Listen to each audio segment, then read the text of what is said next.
back to Grassroots Media, and welcome back to this morning's edition of the Pizza Inn Saturday Morning Kickoff Show, live here from Pizza Inn in Greeneville. As you can see, I'm alone again this week. Mark Brooks is on vacation, as I'm told, so we've got Dalton Lamb with us again. He'll be speaking from behind the camera running production. Dalton, how you doing this morning? Pretty good, man. How are you? Pretty good. We got a packed slate of college football today, finally. We got some good college football. We do. This is the most exciting week so far. Week one's always exciting because it's the beginning. But you got a lot of good matchups today. You got Notre Dame, Ohio State, Florida State, Clemson, Alabama, Ole Miss, Utah, UCLA, Colorado, Oregon. You got a lot of ranked matchups, and you haven't had that in previous weeks. Do you feel there's any upsets brewing this week? I don't know. I mean, I don't guess that Notre Dame over Ohio State would be an upset per se, based on I agree. rankings maybe. I think that Alabama gets beat again today. I think That's there's also a possibility. a good shot. And I'll say this, as a Tennessee fan, Tennessee plays like they did last week and against Austin Peay. They're on upset alert against UTSA. And I know that it is funny, but if they play like they have the last couple weeks, there's going to be a close game alert. I'll say that. You'll get an alert on ESPN that says, the Roadrunners of UTSA have Tennessee on the ropes in about the fourth quarter. So, other than that, you and I talked about it before we went live here. I don't know that Colorado beats Oregon today, but I think that it's going to be a lot closer than a 21-point spread. For I do sure. too. Vegas always knows something that we don't, but 21 is crazy. And speaking of the Tennessee game, you might have some people that are traveling to Tennessee right now or going to that game later that are listening to this, because I know there are a lot of people that I've talked to that are going to that game today against UTSA. It's probably going to be a packed house in Neyland today. It'll be sold out. Is. Do they have a sellout streak? I don't know. I mean, you would expect, because Tennessee is one of the most loyal. They have one of the most. They loyal were fan close to bases. sellouts back whenever we were at the bottom of the cellar. So I would imagine now, I know that they sold a bunch of season tickets. It was a sellout against Austin Peay. I would imagine you have a sellout or close to a sellout here this week. You definitely have a sellout next week, I would imagine. Next week is A&M. South Carolina. South Carolina. Is A&M to follow? Yes, there's a bye week though. Okay. And we are having, we always have connectivity issues in here inside of Pizza Inn, just the nature of the building here. So struggle with us through that. We'll do what we can and try to stay as it'll still work. It's just gonna be very choppy. The audio should be okay. I think it stays okay, but the video is gonna look a little choppy. So people probably won't want to watch it anyway. They'll probably just see me sitting here the whole time. So it's probably better just to go ahead and listen. Put the phone down. Don't watch it on TV. Put it aside on the laptop. But we'll go ahead and get in some college or high school football. Also, enough about college football. We had a big game last night that you were a part of. It was our game of the week. It was the 50th edition of the Milk Can game. South Green and West Green. The Milk Can resided on the western side of the river last year as West Green knocked off South Green after South Green won 5 straight. Now it goes back to South Green after they were able to defeat West Green 29-14. A lot closer of a game than a lot of people thought. But something that I think I had said earlier in the week. Whenever you see West Green and South Green playing each other, you throw records aside. You know it's going to be a close game. You know a lot of those West Green people know the South Green people out there real well. So you knew it was going to be a close game. South Green was still able to come out on top. What were you able to see in that game last night? I was one of those people that if I would have had to make a prediction, which I didn't, but if I did, I would have said South Green by a few touchdowns. Not just a few points, but a few touchdowns. Upwards of 30, 40 points is what I would have guessed, what I would have estimated, just because of South Green's offense and the ability that they have, and then also their defense as good as it is. What I saw, though, was West Green, and although they lose by 2 scores, what I saw is a West Green team that executed a game plan to perfection. And the game plan, I feel like, was to keep the ball out of South Green's offense hands. And if you read the article, you saw that South Green possessed the ball for only 6 minutes and 5 seconds in the first half, which means that West Green had it for 19 minutes. Yeah, it was a ton of time. It was a ton of time that West Green had the football. in their hands in the first half, but they only had 84 yards. So not only did they keep the ball away from South Green's potent offense, but they did a really good job as well of making stops on defense. The few times that South Green got it, they slowed them down and they weren't able to just get into a rhythm and score. West Green got some help with some penalties. Obviously, there in the first half, I believe it was in the first half, the fumbled punt kept the drive going, which is actually, I believe that they possessed it the entire second quarter or the majority of the second quarter, and a lot of that was because of a fourth down, the punt that was fumbled and then kept the drive going. The other thing is that I think that West Green, at least in my opinion, from what I've seen, West Green lined up in a few different formations that they've not lined up in all year. And so I think that I don't want to say confused the South Green defense, but it gave South Green a couple of looks that I don't know that they had seen on film.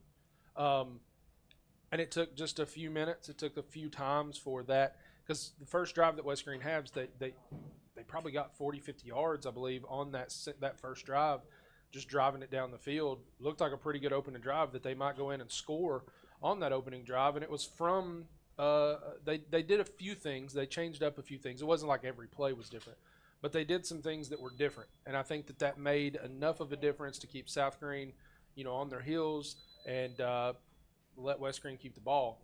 Otherwise, first half, outside of the last couple minutes, really a clean first half. Not a lot of penalties from either team. Really, really well played game there in the first half, about as clean as it could go. But South Green was to the point where, again, credit to West Green. Second half, South Green comes out and gets the ball to start the second half. West Green forces them to punt. West Green goes down, and at one point, I can't remember exactly what drive they scored, but they score.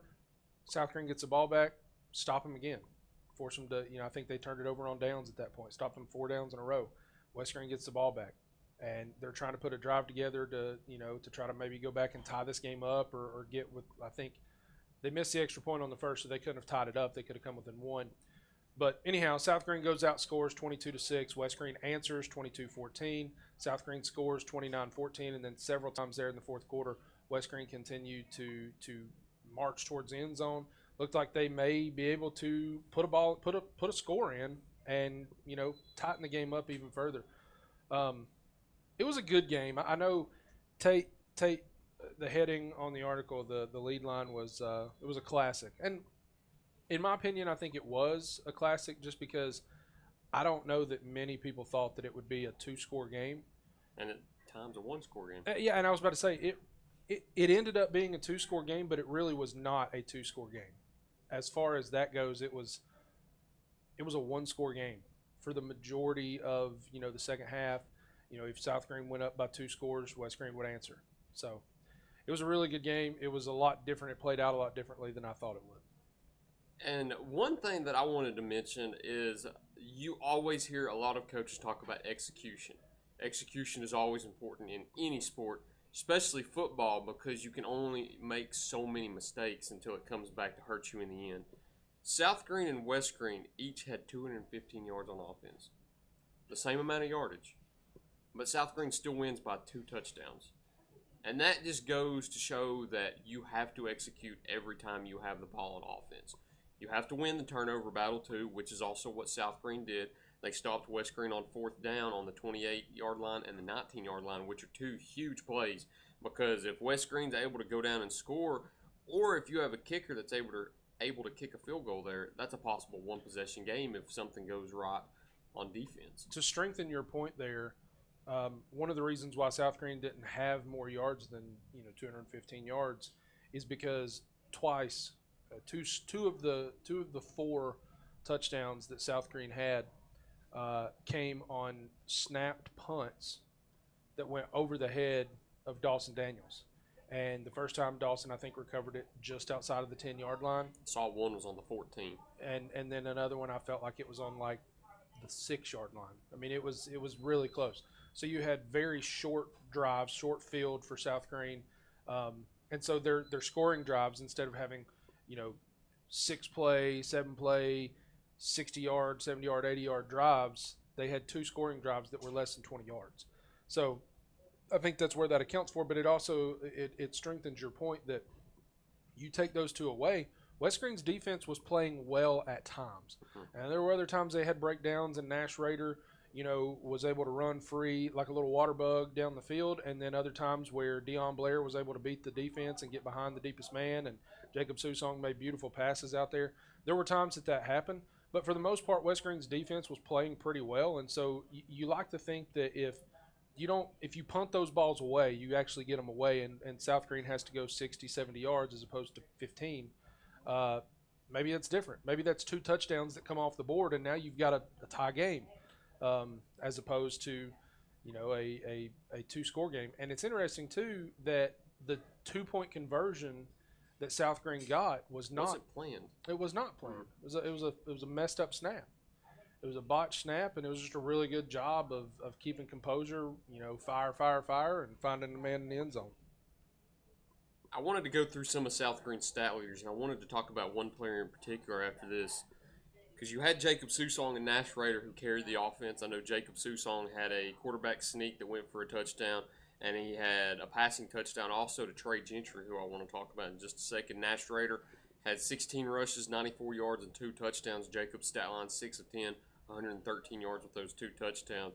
But Trey Gentry made possibly the biggest play of the game late in the fourth quarter, stopping West Green on 4th down, stopped them just short of the line to gain, had that 37-yard touchdown catch to put them up 7-0, where they were never able, or West Green was never able to catch up, and they never looked back after that touchdown. But talk about that play in particular that you were able to see. The 4th down play? Yes. So, great play by Trey Gentry. Hats off to him. But it wasn't Trey Gentry that – it's not Trey Gentry's – Trey Gentry's tackle is not what – was the reason why Kiefer did not, I believe it was Kiefer, I don't remember who caught the pass, why he didn't convert the 4th down. Great play design. Good job by Dawson Daniels getting the ball away. Catch was made, I can't remember, maybe it was Austin Franklin. Whoever caught the pass gets to, just lack of awareness a little bit there in that situation. It's 4th down, you have to get the 1st down. Doesn't really matter about the touchdown on that play. You have to get the 1st down. And he gets to about a yard from the sticks, and instead of just like trying to either dive or just go straight ahead, because that's the path of least resistance, he makes a little juke move, stutter steps, and then gets tripped up and falls down. He gets tackled going east to west, not north and south. Whereas if he just puts his foot in the ground and goes straight ahead, he probably falls forward, for a yard or a half a yard, and he only needed 6 inches. So, that great tackle by Trey Gentry, because he was there to make the tackle in open field. But you've got to, if you're West Green, and I'm sure that he was told when he got over there, stop dancing around. It's not 1st down, it's not 2nd down, it's not even 3rd down. I mean, the score is great. It's great if you can make this man miss and go score. That's wonderful. But there were a lot of defenders there. It wasn't like he had one man to beat and he's gone. It was you had an entire defense behind you or in front of you, and we just need the 1st down. And so I said it, I wasn't, obviously the radio was what was broadcasting, but I said it to those who were listening last night around me. I was like, you have to be aware of the situation and know what's going on. And in that situation right there, you absolutely have to go straight ahead. There's no reason to not get the 1st down there in that situation. And to talk about some of West Green's stat leaders before we jump on to what's next for each team. You had Austin Franklin, who had that big 61-yard receiving touchdown where he was wide open to get their first touchdown on the board. Maddox Garber got a rushing touchdown also. Dawson went 10 of 20, 102 yards passing with a passing touchdown, and also had 10 carries for 47 yards. He had a complete game, and I think you could have anticipated that going in, because he kind of gave South Green a little bit of trouble last year late in the 4th. The crazy thing is, too, is the play that they scored on with Austin Franklin. If you go back and watch that highlight, and it's on any of the grassroots social channels, if you go back and watch that highlight of Austin's 61-yard score, Braden McCamey made an excellent block. He runs up through there. It could have easily been, if he just goes up and knocks the kid out, could have easily been a crackback block or a blindside block or a block in the back. Could have been any of those things. Puts his arms out and just kind of cuts him off. I saw that when he's going down the field. Yeah, it's a great block, and that's what sprung Austin Franklin. But that play in particular, was open almost every time they ran it. And when I say open, that open, like nobody within 15 yards of either Franklin or Alex Johnson whenever the ball was thrown to him. Dawson overthrew a couple of times. He overthrew the receiver. Was now obviously that play he's rolling out and he's getting pressured, so it's a little bit harder to be accurate. But to me, that play in particular, he was rolling to his left side, which is a little bit harder to throw as a quarterback, which I think is what helped him because it kind of constrained him a little bit, so he didn't get as much air on it. He didn't throw it as hard, and it was a great throw. I mean, he was actually about to get clobbered, and he makes a great throw. And but that play nearly hit at least 3 other times that I can remember.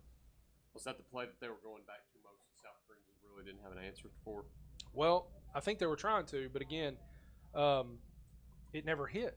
Except for the one time. I mean, I say it never hit. They completed a couple passes in that, but that's the only time that it ever was, like an actual like touchdown scoring opportunity there. So. And TJ Buckner also had an interception for South Green. That's one stat that I also missed that I had typed down here in my notes. Wanted to touch on who each team has next. West Green has a conference game coming up, and South Green has a non-conference game. Both stay in the county.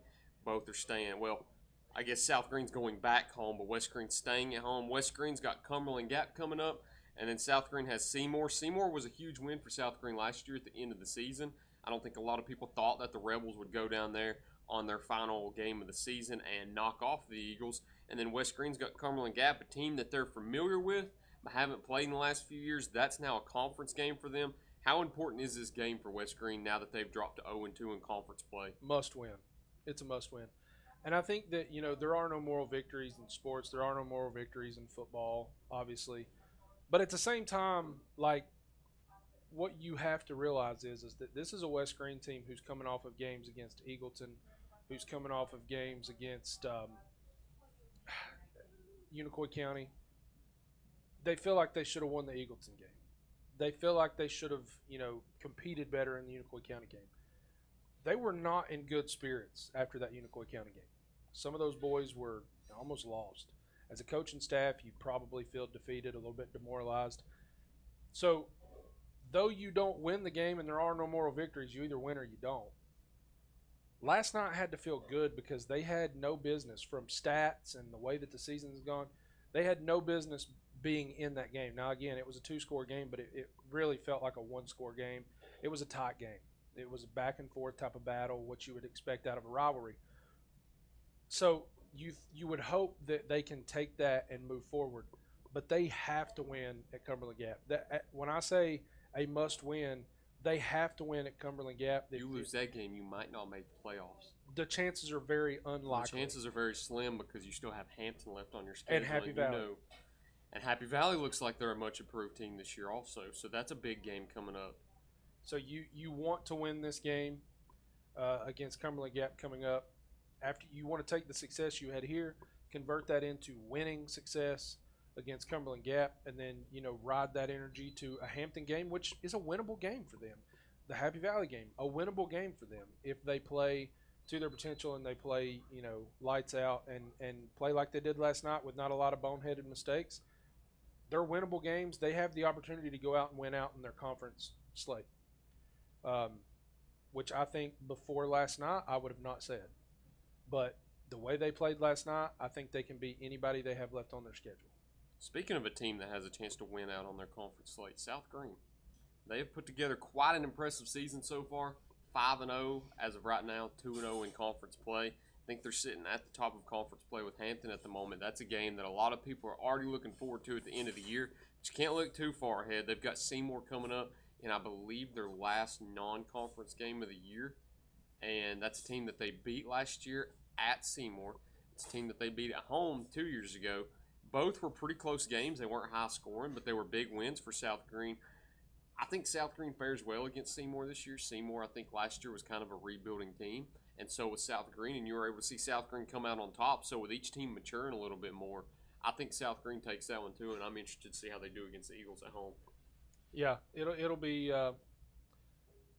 I've said it before. I'll say it again. I said it last week. I'll say it again this week. South Green, in my mind, is a state championship contending team. Now, things can change. You know, they may not be here in about 4 or 5 weeks, but right now they're 5-0, and in my mind, I think they are a state championship caliber team. I mean, they have the talent and the ability that I think they could be in the Final Four for sure.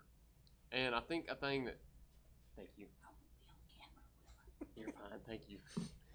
And I think a thing that we've spoke about recently is that South Green makes the plays late that they need to make to win games. Because you saw the 4th down stop last night. You saw the touchdown on the fumble against Chucky Doak. Those were really the only 2 close games they've been in. The Crockett game was one of those where they just controlled the whole entire time. You forced 5 turnovers. Union County, you forced 8 turnovers. They're plus 20 on the turnover margin so far this year. Their defense has carried them along with their explosive offense now with those players like Nash Schroeder, Jacob Susal, and TJ Buckner and Dion Blair. But those players are also doing the same on defense. It's a crazy team all around. They're well coached. Coach Jones, Coach Burns, Coach Case, Coach Dye. They've all got them moving in a great direction right now. And I think South Green might be one of the more exciting teams throughout Northeast Tennessee to keep an eye on right now because of what they have a chance to do in the postseason. I agree, 100%. But I'll go ahead and wrap up this first part. 50th edition of the Milk Can game. South Green took it last night, 29-14. The Milk Can goes back to the south side of the river. So we'll go ahead and go into a break. We'll talk about Greeneville and Chucky Doak right after this here on Grassroots Media. Pizza Inn offers contactless buffet to go with JoJo's Family Feast or anything on our menu for carryout. We also honor birthday parties and cater to businesses and large events. We make it easy. Call us today. Pizza Inn Greeneville.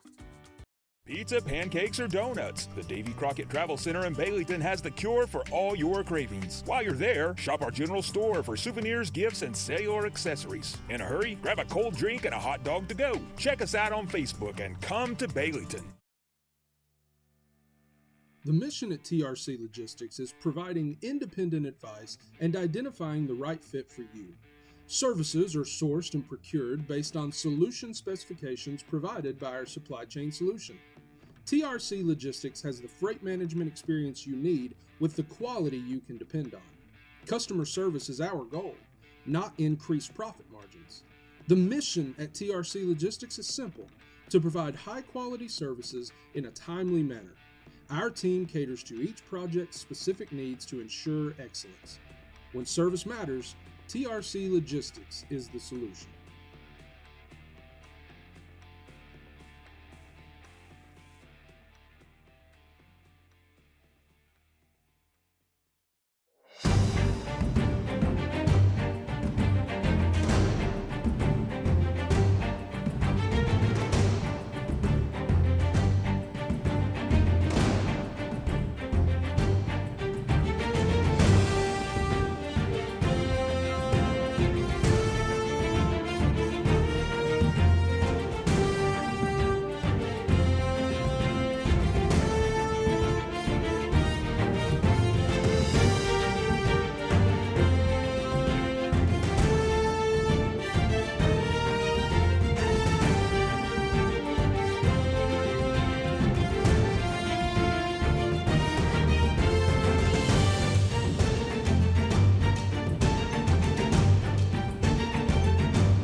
Welcome back to Grassroots Media. Welcome back to this morning's edition of the Pizza Inn Saturday Morning Kickoff Show, live here from Pizza Inn in Greeneville.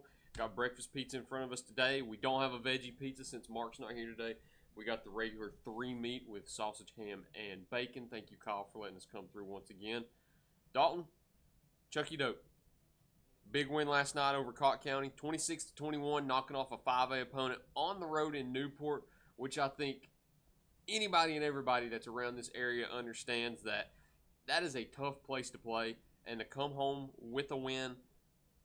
Playing in Newport is something that I think everybody in Lower Athens should be happy about. I'm pretty sure Coach Kaler knew going in how tough of an environment that would be to play in. They went ahead and let him know ahead of time. They carried out business, came out with a 26-21 win with 308 yards of offense. Chucky Doak's one of those teams that's had themselves quite a season, too, that I think not a lot of people thought they would see after losing so much talent and a good majority of their coaching staff last year, too. But, I mean, they're playing well. 5-1 throughout the season. They put themselves together a pretty good season. Yeah, 5-1 with the only loss being to South Green, who was, like we said, one of the top teams in 2A. I mean, again, I was talking about it last night on the game day show. I talked about it with Coach Salzman, Coach Adrian Salzman. I mean, Chucky Doak's one of those teams that it seems like they're quietly flying under the radar. Like, you don't hear a lot of press about them as far as like external outside of Greene County stuff. You don't have people around the state that are just talking about how good they are, what they have going on. But that's a team that has arguably their two toughest conference foes left, being Northview and Gatlinburg-Pittman. Gatlinburg-Pittman's a team last year that they played in the playoffs and had an opportunity to beat. 2 years ago, they came back and nearly beat Gatlinburg-Pittman. That's becoming a little bit of a rivalry game almost, that Gatlinburg-Pittman Chucky Doak game. This will be the third straight year they go down to Lower Acton, too. Yeah. So I think there's some opportunity if Chucky Doak continues to play. The thing about Chucky Doak, and I was talking about it, I guess even this morning, Chucky Doak has a really big offense and defensive line, and they win that battle most of the time. And then they still, even though they lost their quarterback in Caden Tulloch last year, with Nick Palazzo inserted, they still have all their talent specialists back. And offensively is not an issue for them. Once they get going, if they get into a rhythm, they can easily hang 40, 50 points on you. They still have that ability and that power, especially if Brayson Mervin is getting, up and running and he's doing the things that he does. So that win against Cott County last night, 5A opponent. Yes, they're 1-5, they're 1-4 coming into the game, but it's a 5A school. Same thing with South Green and David Crockett. Yes, they're having a little bit of a down year, but it's still a much bigger opponent with a lot more depth. They have advantages over you and your team. But I think Chucky Doak's one of those teams that's kind of like South Green. They've got their biggest conference foe coming up in Northview and Gatlinburg-Pittman. Northview obviously sitting undefeated right now, having a really good year. Gatlinburg-Pittman is Gatlinburg-Pittman.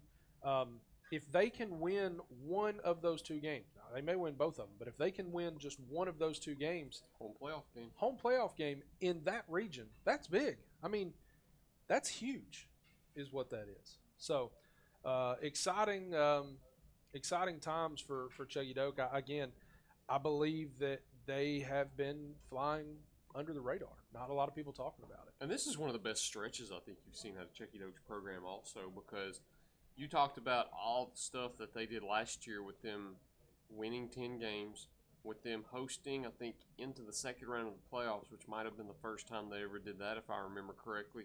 But now you're talking about winning enough games to host in consecutive seasons in the playoffs, which might be something that you've never seen out of Chucky Doak before, too. So Chucky Doak's having a run where you can start to talk about them being one of the most dangerous teams in this region in 3A.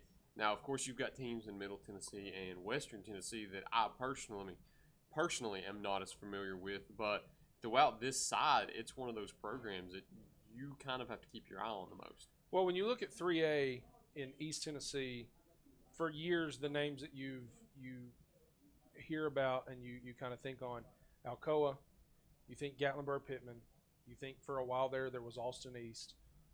Those are kind of really Gatlinburg-Pittman, Alcoa are the two for the last decade that have really kind of stood out. Northview, since Northview's coming around, they've obviously they've only been a school for a decade. Mm-hmm. But since they've became a school, Pigeon Forge there for a while had a good run. Alcoa is obviously the mainstay, and then below Alcoa you have Gatlinburg-Pittman, Pigeon Forge, Northview.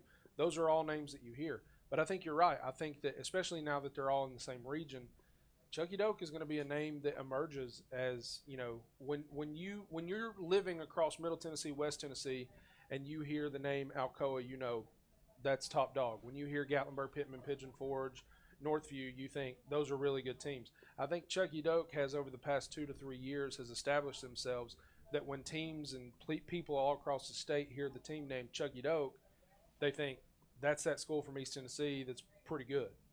They're pretty good in and year out. It's just a program.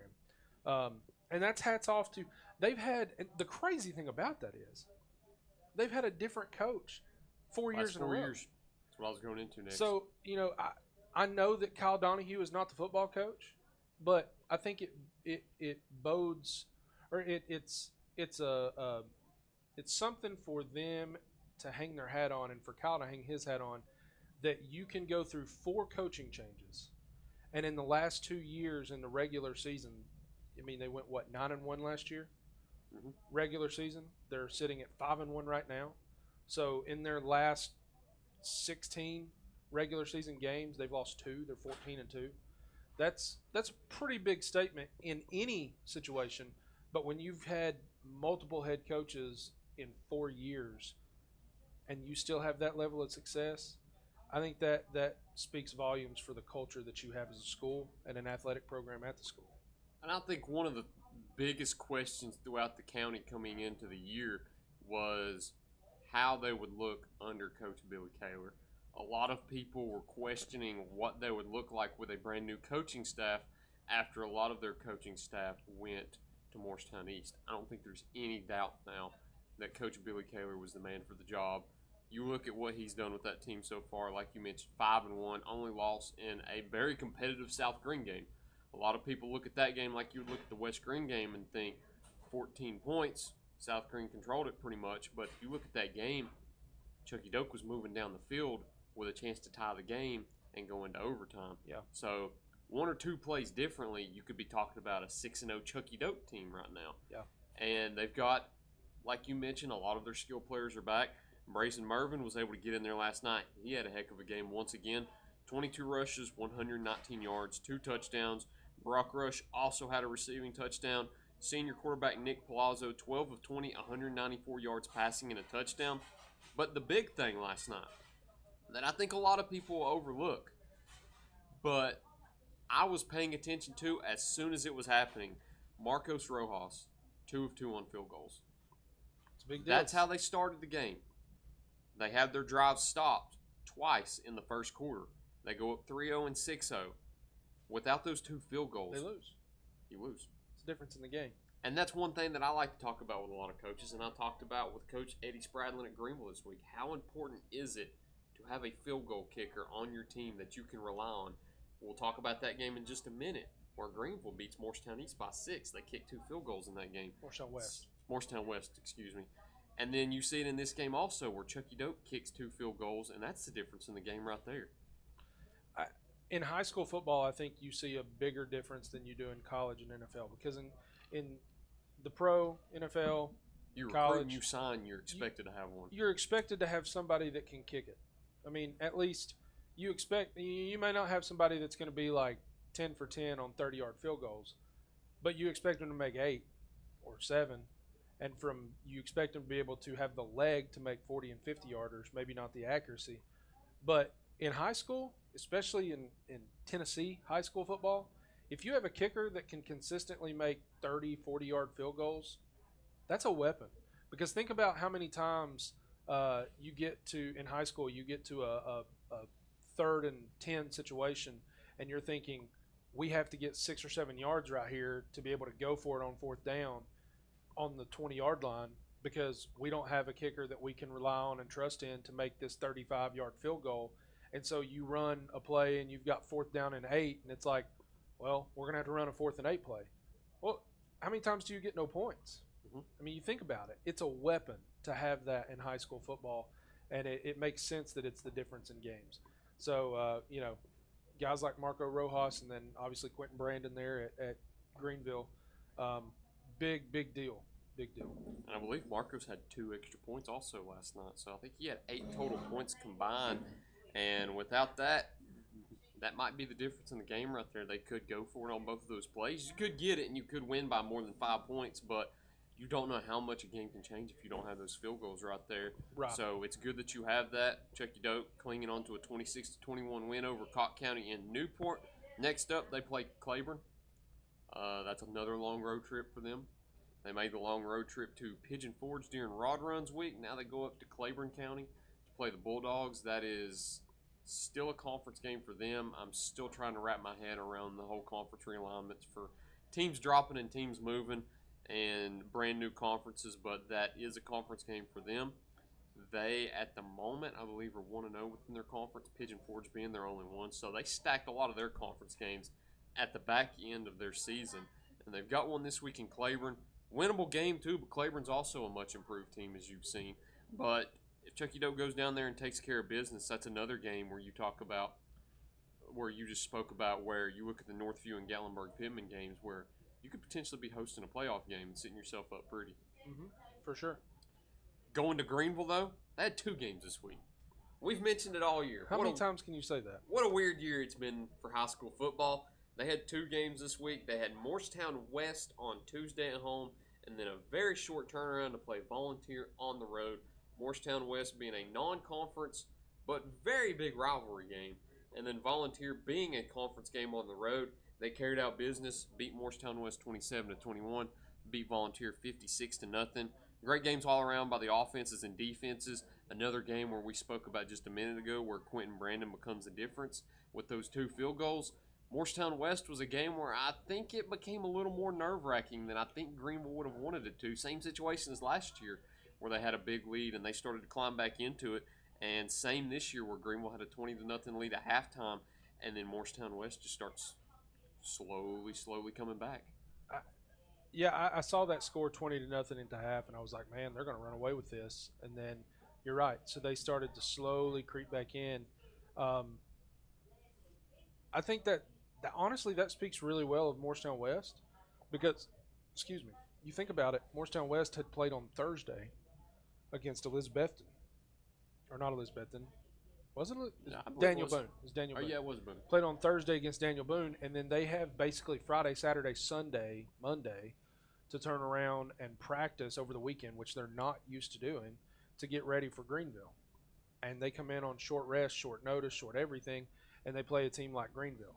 And, for the first half, struggled, both offensively and defensively. Second half, you kind of get things going, you make it a game there. But, props to Greeneville to do enough in the second half, to do just enough to win that game. Because at the end of the day, nobody says you have to win the game by 2-3 scores. That's not how this works. You just have to be ahead at the end of the game. And again, that's why it's important to be able to have a kicker like a Marcos Rojas, like a Quentin Brandon, who can make those. What was the distance on the Quentin Brandon kick? 47 yards, I believe. Was the one going into halftime? Yeah. And that gives your team a little bit of a spark to be able to do that. Defensively, I think Greeneville struggled a little bit in the second half. First half, I think they dominated the game. That's what I was going to go into next. Is I would have hated to be those coaches on the sideline coming out of halftime, entering the third quarter, because you go into the locker room and you see that Carson Quillen and Emmanuel Dixon are both banged up. And you could argue that those are the 2 biggest playmakers on those teams, offensively and defensively. You look at the rushing stats, which I was going to get into. Carson Quillen, 21 rushes for 136 yards and a touchdown at 6.5 per rush. Emmanuel Dixon, 9 rushes, 62 yards and a touchdown. That's 6.9 yards per rush. And then you got Bryson Myers, who had 7 rushes, 65 yards. They controlled the game on the ground, but going into the third quarter, missing both Quillen and Dixon. That's a lot of production. That is a lot of production, and that's a lot on defense, too. And I don't know if that's maybe the main reason that Morristown West was able to get back in it, or if it was throwing Greeneville off a little bit, not having those 2 playmakers in the game. But missing 2 of your key players is something that you're always nervous about. Yeah, I mean, it takes you off rhythm. It takes you off time. Not only the fact that you have to get, guys in there who are not used to playing as much. It's in a big game situation, but also it's a change of pace. It's a change of pace for your offense. It's little things. If Corbin Cannon is used to, hand it, because they run those mesh points and stuff, and if Corbin Cannon is used to handing the ball off to Carson Quillen's used to being able to take it from him or let it go, whatever. A lot of times that changes even a little bit, and it gets in your head. And even if you don't fumble, it throws off timing, it throws off decision making. There's a lot of little details that you just don't even think about when you're watching the game that happen. So, but again, I think it speaks volume to the fact that Coach Spradlin and company, their team, they could, buckle down when they needed to and stop Morristown West from being able to score one more time, and they hang on to win the game. And then they say, you know what, we survived, we've advanced, we move forward to Friday's game against Volunteer, knowing that that's going to be a much easier path to victory against the Falcons than it was the Trojans. Both teams established the run game pretty well. I think total yards combined for both teams was 545. And a good amount of those came on the ground.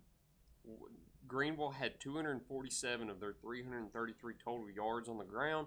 Morristown West had 162 of their 212. So that's only 136 of those 545 that were not on the ground.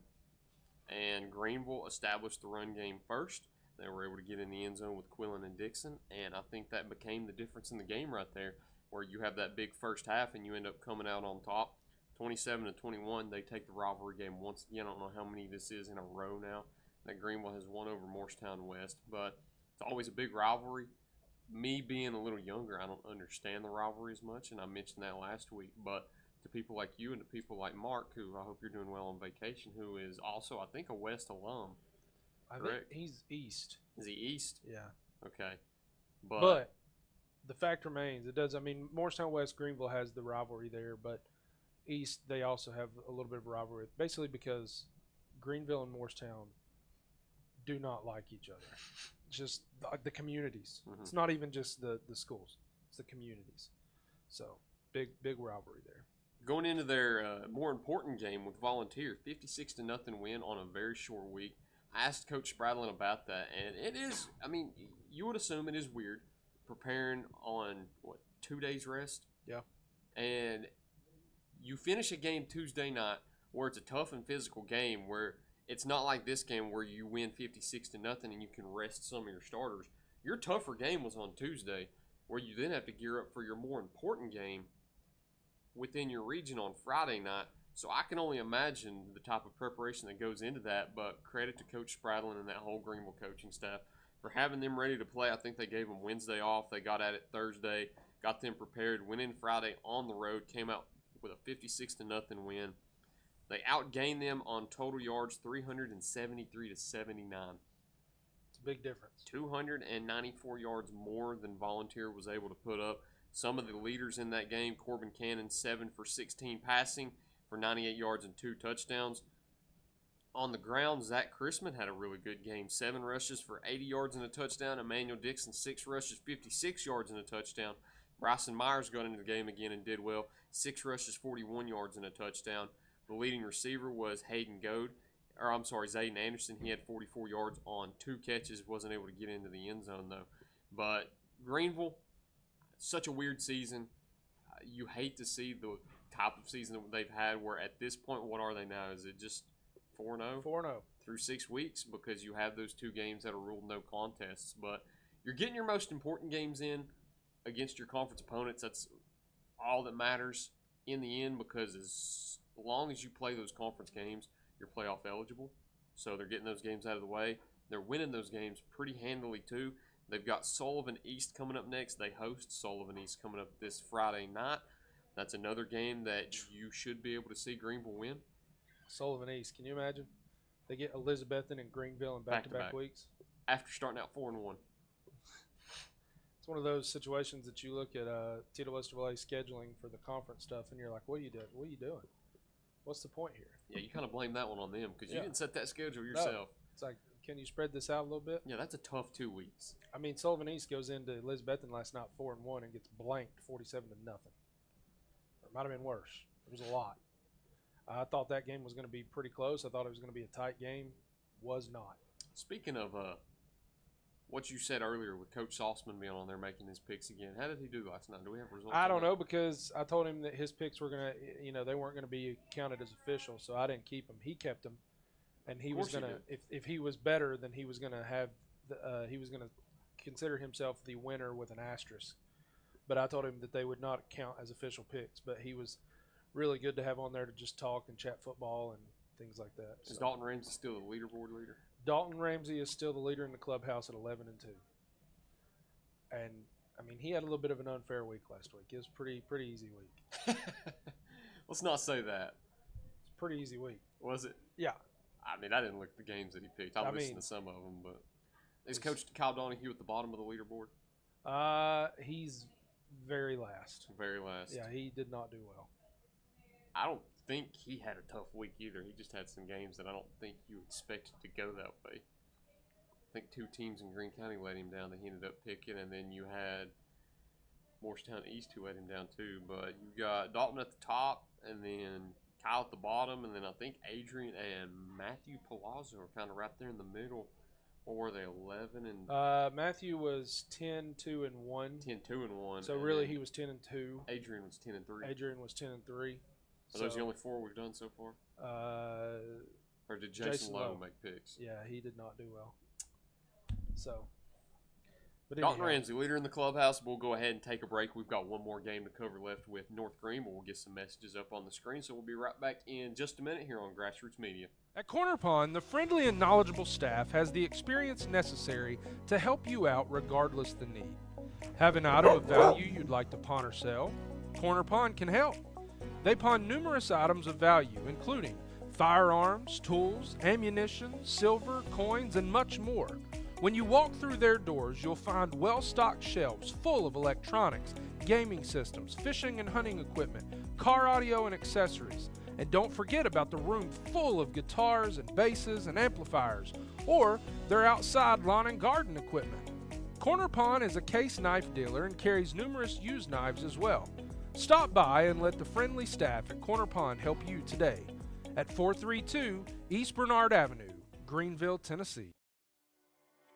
Tommy's Plumbing has provided professional plumbing services to the residents of Greeneville, Tennessee for over 30 years. Our experience and reputation have helped us grow our business to add locations in Jonesboro, Tennessee. Tommy's Plumbing is local and family owned, and we offer a full line of plumbing services, such as kitchen faucet, shower faucets, commodes, and bathroom faucets, as well as drain cleaning.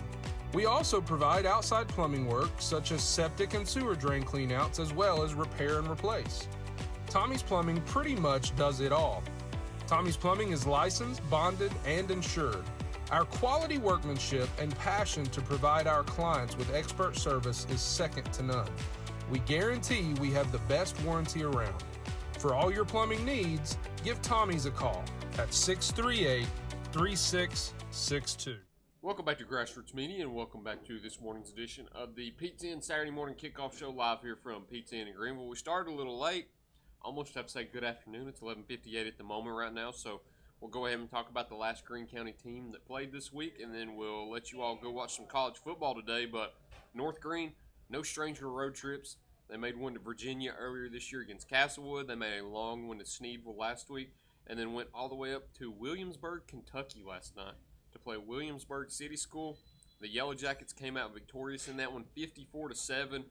North Greene struggled offensively and defensively. It was a really tough game for them, having to move everybody around with the absence of Yeshua Vault too.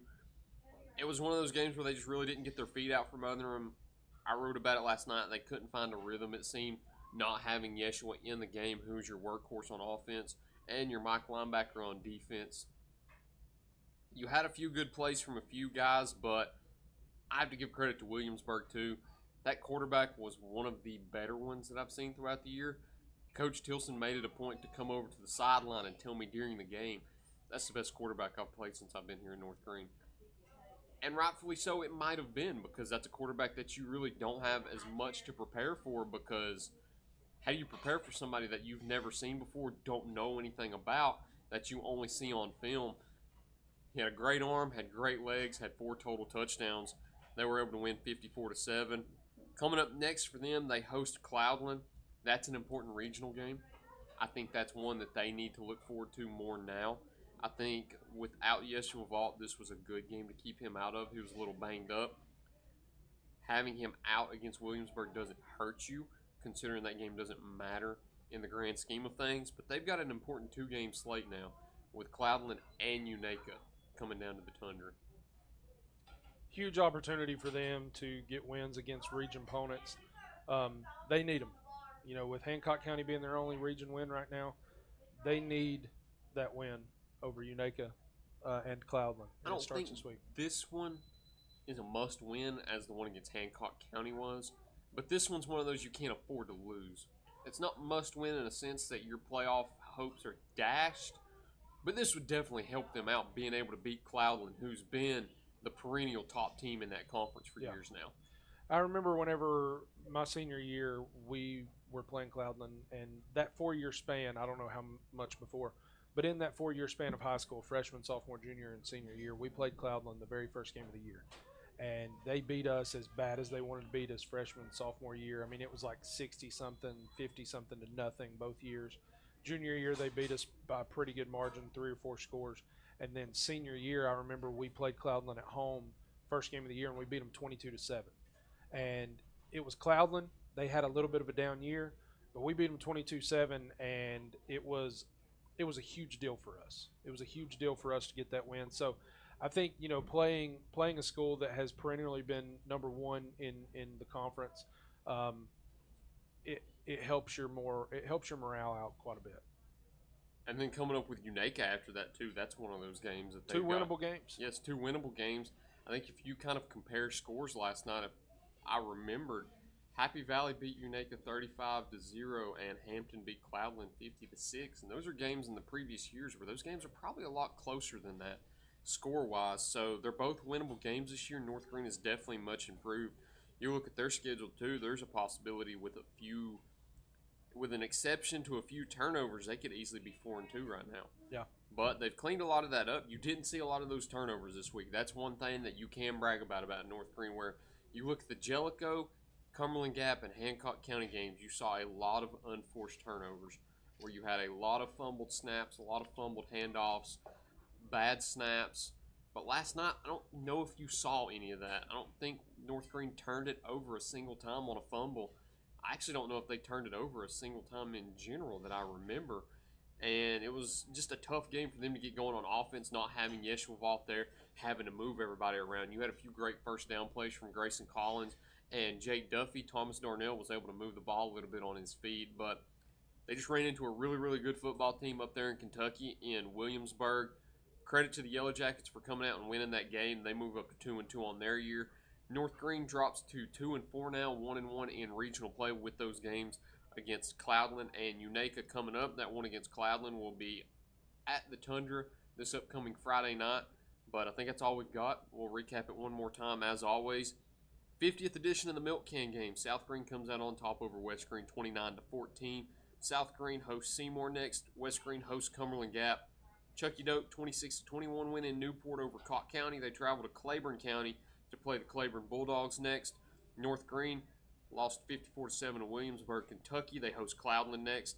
And then Greeneville winning 2 games this week, 27-21 over Mo West, 56-0 over Volunteer. They host Sullivan East in a regional game coming up next. Before we head out, though, what's our game of the week this week? Cloudland, North Green. Cloudland, North Green. So we'll be on the scene in Bayleton on the Tundra this coming Friday night. But that about wraps it up. Once again, I've been your host, Tyler. Co-hostless Mark is on vacation this week.